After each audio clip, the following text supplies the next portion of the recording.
Hello, and welcome to Better Than Art School. This is a lecture, a mini lecture on color schemes, color chords, and palettes. Okay, so by this point, if you've seen any of the other color lectures, you know that there's primary colors. These are subtractive primaries, red, yellow, blue. From them, you can make all other colors. If you take one primary color and one secondary color, you get a tertiary color. So it's 1, 2, 3, and these are the colors that are, judged to be how our eyes and brains encode wavelengths of light. So these are the hues of the color wheel. Okay, so then what is a color scheme? These are color schemes from the various Wes Anderson movies, but the well-known color schemes are monochromatic, which is variations on a single hue, shades, tones, tints, all of that, but it's all one hue. Analogous, it's any three hues next to each other in the color wheel. Complementary, it's any hues across from each other in the color wheel. Split complementary, you take one color, and instead of going to its complement, you take the colors on either side of its complement.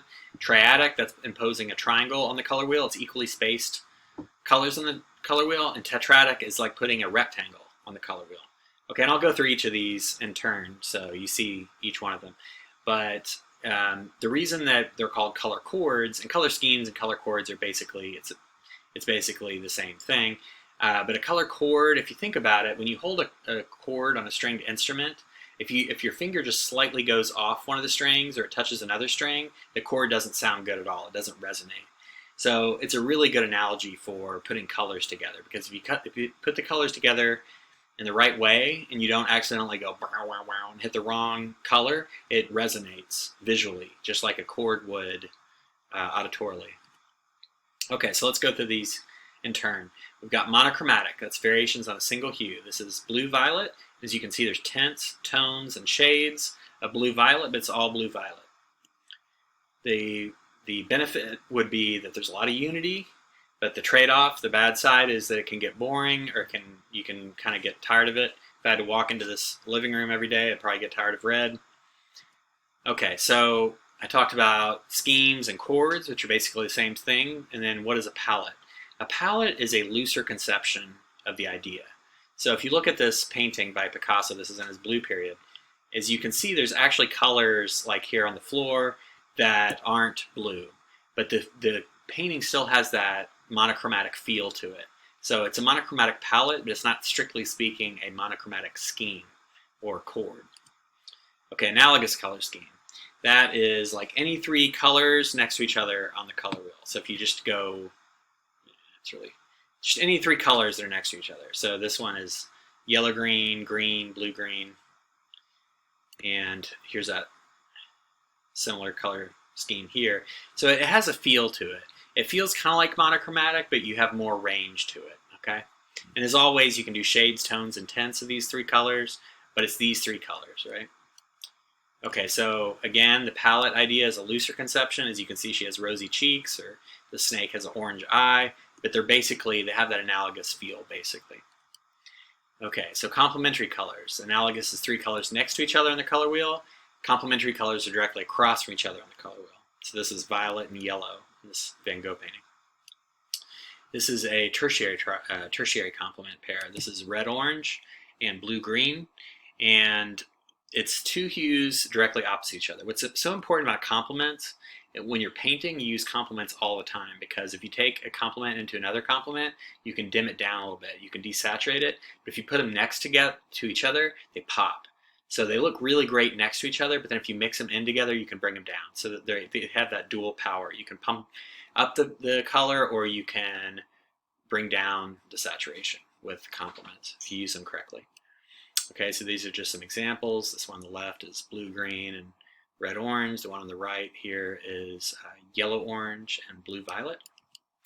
Okay, split complement. It's a very famous Matisse painting. It's red-orange, green, and blue. Okay, so split complement. Instead of just taking blue and orange, Van Gogh, what he did in this painting is he took blue and red-orange and yellow-orange, okay? So it's using the two colors on either side of the complement. Instead of using the complements, you use the colors on either side of one of the complements.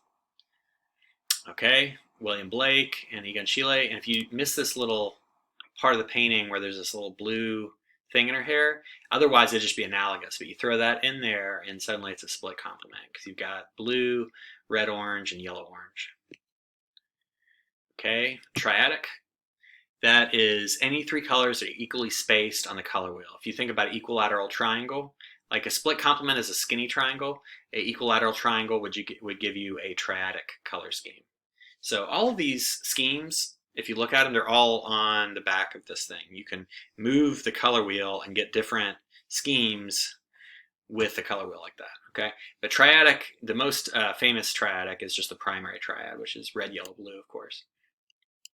This painting is basically a primary triad, this Vermeer painting. So it's just equally spaced colors on the color wheel. And it looks good every time. Triads just look great. They're like, you can pretty much always make a painting look better if you make it triadic. This is case in point. This painting wasn't going so well until I decided to turn it into a triadic painting. This is one of my own. But it's, as you can see, it's red, orange, yellow, green, and blue, violet. Okay, Triadic palette. If you look closely, this has blue, violet, and violet in it, but it still has that triadic feel to it. So again, a palette is just a looser conception. Okay, let me move myself out of the way. Okay, tetradic. This is the last one we'll cover today. So a tetradic color scheme, it's like putting a rectangle on the color wheel. And all these are all back here on your typical color wheel. You can see the rectangles there, those are the tetrads. What a tetrad is it's like two sets of complements. So instead of just red and green, you also have orange and blue. So that's all in the same painting. Okay. This is a McDonald's commercial using a tetrad. If you look closely, it's got this color scheme in it. And this one is kind of a looser conception. Some of the colors go a little off, but it still has that tetradic feel to it. This poster for the Pixar movie. Okay, so one more time, just so we're all on the same page and we remember all these things. Monochromatic, that's variations on a single hue. Analogous, that's three hues next to each other. Again, it can be variations, it can be shades, tones, and tints, but it's three hues next to each other. Complementary, that's two hues that are across the street from each other on the color wheel, or directly across from each other. Split complement, you take one color, instead of going to its complement, you go to the two colors on either side of its complement.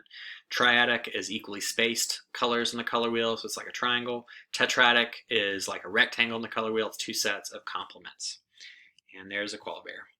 All right, thanks a lot. See you next time.